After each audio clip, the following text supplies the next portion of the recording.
We turn now to a new escalation in President Trump's trade war. The president has put the world on notice that any country still trading with Russia by this Friday will be hit with new tariffs. Today, India became the first country to be punished with an additional 25% tariff. Money Watch correspondent Kelly O'Grady now on the potential impacts on the global economy and your wallet. Special Envoy Steve Witkoff met with Russian President Vladimir Putin for 3 hours today. A meeting described as highly productive, but not productive enough.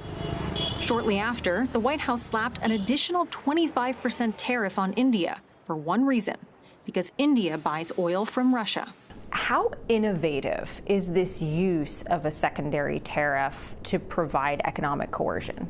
It's never been done before. Edward Fishman helped design sanctions against Russia when at the State Department. What's the goal here with this secondary tariff? The goal is to try to persuade the Indian government to crack down on refineries in India who are buying oil from Russia. Russia gets around international sanctions by transferring some oil from its tankers to other ships known as the Dark Fleet. Last year, 60 Minutes tracked some of those ships to India.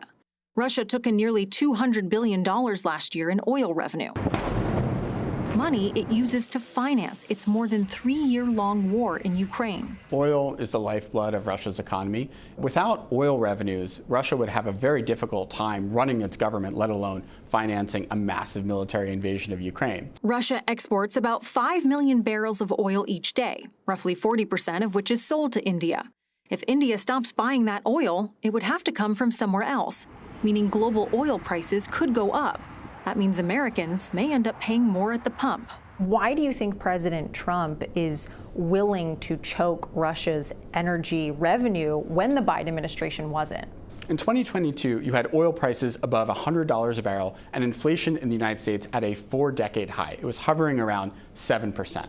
Today, oil prices are in the 60s. You've got an incredibly loose oil market, and you've got inflation that's relatively under control. Nice, clear explanation here, Kelly. So the U.S. putting tariffs on India to pressure Russia. Why not put tariffs on China?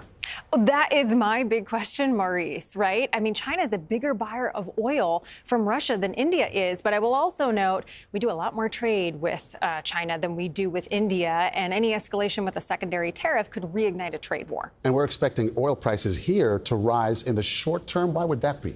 So it would only be in the short term because you would have potentially nations like Saudi Arabia, the ones in the OPEC, produce more, bring those prices down. You also might have the U.S. shale industry produce more. It's not profitable to produce oil at these low prices, but that spike in oil prices could provide the profitability to ramp up more production. All to say, other countries would likely step in and those prices would come back down in the short term. Okay, Kelly O'Grady, thanks so much.